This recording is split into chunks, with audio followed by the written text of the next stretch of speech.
Dear student, আসসালামু আলাইকুম। আজ আমরা আমাদের এমএস ওয়ার্ডের তৃতীয় পর্ব শুরু করতে যাচ্ছি। তো দ্বিতীয় পর্বে আমরা প্রথম অনেক কাজ দেখেছি। প্রথম পর্বেও আমাদের এমএস ওয়ার্ডের শুরুর কাজগুলো দেখেছি। তৃতীয় পর্বে আমরা যে কাজগুলো দেখব সেগুলো হচ্ছে কিভাবে প্রিন্ট করা যায়, কিভাবে কপি পেস্ট করা যায়, কাট পেস্ট করা যায়, কিভাবে মুছে যাওয়া লেখা ফিরিয়ে আনা যায়, যেটাকে আনডু বলে, আনডু রিডু, এই কাজগুলো করব। সমস্ত লেখা কিভাবে সিলেক্ট করব, কিভাবে একটি শব্দ খুঁজে বের করব, তারপরে এক পেজ থেকে আরেক পেজে কিভাবে যাব, তারপরে ফুটনোট কিভাবে তৈরি করব, তারপর কেস কিভাবে চেঞ্জ করব, এই কয়টি কাজই আমরা আজকে দেখব। তাহলে আমরা আমাদের পেজটাকে ওপেন করি। এমএস ওয়ার্ডের পেজ ওপেন করেছি। তাহলে আমি এখানে যে লেখা লিখব, লেখাগুলো আমি যদি প্রিন্ট করতে চাই, প্রিন্ট করার জন্য আমাকে কিবোর্ড থেকে কন্ট্রোল পি চাপলে আমার প্রিন্ট অপশন চলে আসবে। এখানে কয় কপি প্রিন্ট করব সেটি এখানে আমাকে সিলেক্ট করে দিতে হবে। সাপোজ 4 কপি প্রিন্ট করব, তাহলে 4 লিখে দিতে হবে। তারপরে এখানে প্রিন্টে ক্লিক করলে প্রিন্ট হবে। তবে একটা কথা আছে, আবার এই কম্পিউটারে যদি 2টি প্রিন্টার কানেক্ট করা থাকে, দেখা গেল একটি এইচপি প্রিন্টার, একটি ক্যানন প্রিন্টার, তাহলে আমি এখানে এইচপি ক্যানন সিলেক্ট করে দেব। এইচপি ক্যানন সিলেক্ট করে দেন আমি প্রিন্ট দিলে প্রিন্ট হয়ে যাবে আমার লেখাগুলো, আমার পেজটা প্রিন্ট হবে। এই হচ্ছে প্রিন্টের অপশন। তাহলে কিভাবে প্রিন্ট করব? কন্ট্রোল পি দিয়ে, কন্ট্রোল পি দিয়ে। এছাড়া আমি কন্ট্রোল পি ছাড়াও আমরা ফাইলে যে প্রিন্টে যে প্রিন্ট করতে পারি। ফাইলে যে প্রিন্টে ক্লিক করলে আমাদের এই অপশনটা আসবে। আমি যে কয়টি সংখ্যা যে কয়টি কপি করতে চাই সেই কয়টি সংখ্যা এখানে দিয়ে দিব, প্রিন্টে ক্লিক করব, এখানে প্রিন্টার সেট করে দিব কোন প্রিন্টারে প্রিন্ট করব। এই হচ্ছে প্রিন্টিং অপশন। এরপরে আসি, আমরা যদি আমাদের এই লেখাগুলোকে সিলেক্ট করে আমরা যদি কপি করতে চাই, তাহলে কপি করার জন্য আমাকে কি করতে হবে? এই লেখাটাকে প্রথমে সিলেক্ট করতে হবে। সিলেক্ট করে রাইট বাটন ক্লিক করতে হবে। এখানে কপি আসছে, এখানে এসে আমি যদি নিচে পেস্ট করতে চাই, রাইট বাটন ক্লিক, পেস্ট। এইভাবে আমার লেখাটা পেস্ট হয়ে যাবে। তাহলে এই হচ্ছে কপি পেস্ট। আমি যদি এখানে লেখা না রাখতে চাই, তাহলে রাইট বাটন ক্লিক করব, কাট দিব। কাট দিলে আমার ওখান থেকে একেবারে পার্মানেন্টলি কেটে আমি যেখানে রাখতে চাই সেখানে ক্লিক করে রাইট বাটন ক্লিক করে পেস্ট করে দেব। এটাই হচ্ছে আমার কাট পেস্ট। তাহলে কপি পেস্ট দেখলাম, কপি পেস্টে আগের জায়গায়ও থাকবে, নতুন জায়গায় আসবে। আর কাট পেস্টে আগের জায়গায় থাকবে না, আমি নতুন জায়গায় আমার পুরো লেখাটা নিয়ে আসতে পারবো। এই হচ্ছে কপি পেস্ট, কাট পেস্ট। এই কাজটি আমরা কিবোর্ড দিয়েও করতে পারবো। সিলেক্ট করে কন্ট্রোল সিতে কপি, কন্ট্রোল ভিতে পেস্ট। আর কাট হচ্ছে এইভাবে সিলেক্ট করব লেখাটাকে, কন্ট্রোল এক্সে কাট, কন্ট্রোল ভিতে পেস্ট। আমি যেখানে রাখতে চাই সেখানে যে আবার ক্লিক করে তারপরে কন্ট্রোল ভিতে পেস্ট। এই হচ্ছে কাট পেস্ট।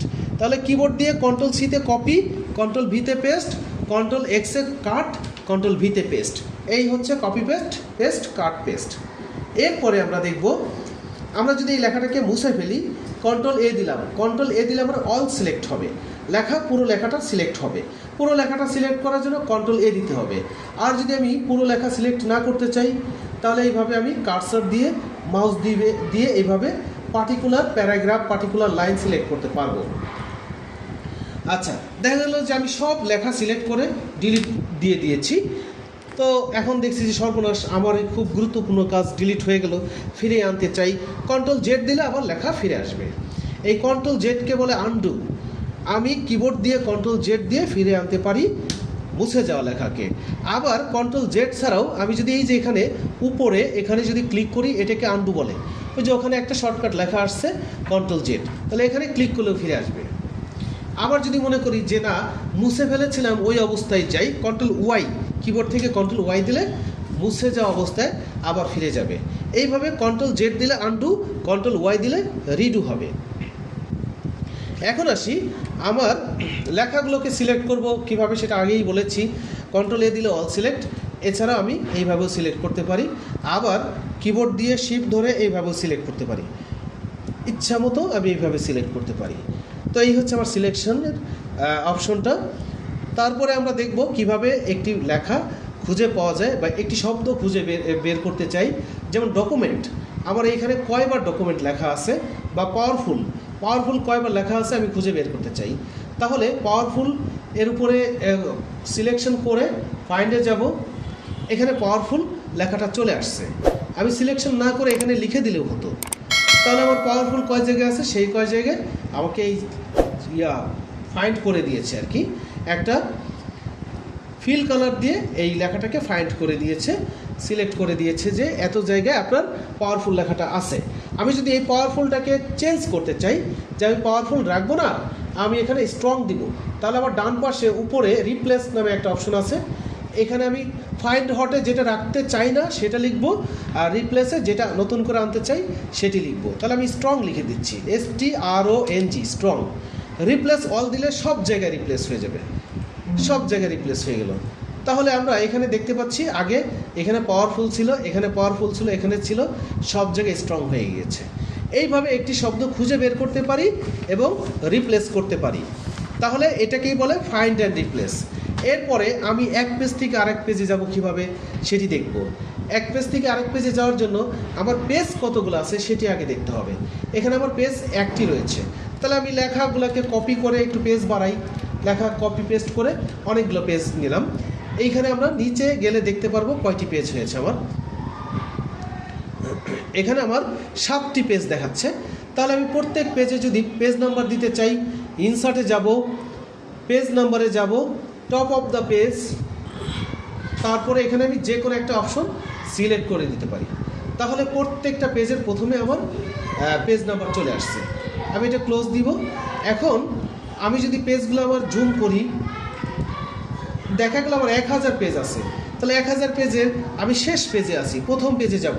তাহলে আমার প্রথম পেজে এইভাবে কার্সার ঘুরাই ঘুরাই যাওয়াটা কষ্টকর।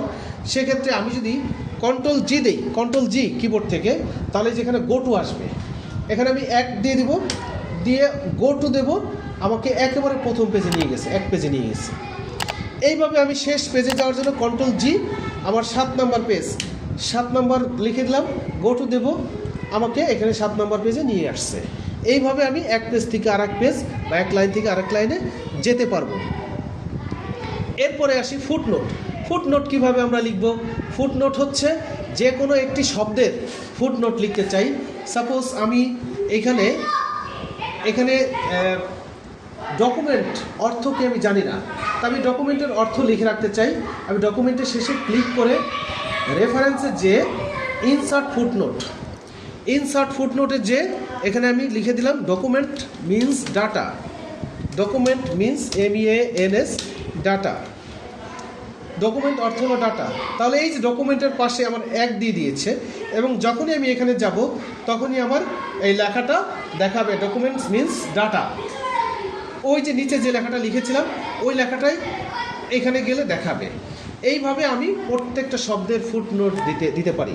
এই যে ডিজাইনের ফুটনোট দিতে চাইলে ডিজাইন সিলেক্ট করব, অথবা শেষে ক্লিক করব, রেফারেন্সে যাব, ইনসার্ট ফুটনোটে যাব, এখানে লিখে দিব design means decorate, DECORATE, decorate something, SOMETHING something. তাহলে এখানে ডিজাইন এর উপরে 2 লেখা আসছে, তার মানে এখানে একটা ফুটনোট আছে, এবং ওই লেখাটা এখানে আসছে ডিজাইন মিন্স ডেকোরেট সামথিং। এইভাবে আমরা ফুটনোট লিখতে পারি। আমি দেখা গেলো যে 1 নম্বর ফুটনোটটা আমি রাখবো না, তাহলে এখানে এসে 1 নম্বরকে আমি ডিলিট করে দিই, এটাকে ডিলিট করে দিই, আবার সব ফুটনোট চলে যাবে, সব ফুটনোট চলে গেল। এইভাবে আমরা ফুটনোট আনতে পারি। তাহলে আজকে আমাদের 3য় এপিসোডের যে কাজগুলো আমরা দেখলাম আজকে এই পর্যন্তই। এর পরের কাজগুলো আমরা পরের এপিসোডগুলো দেখব। সবাইকে ধন্যবাদ।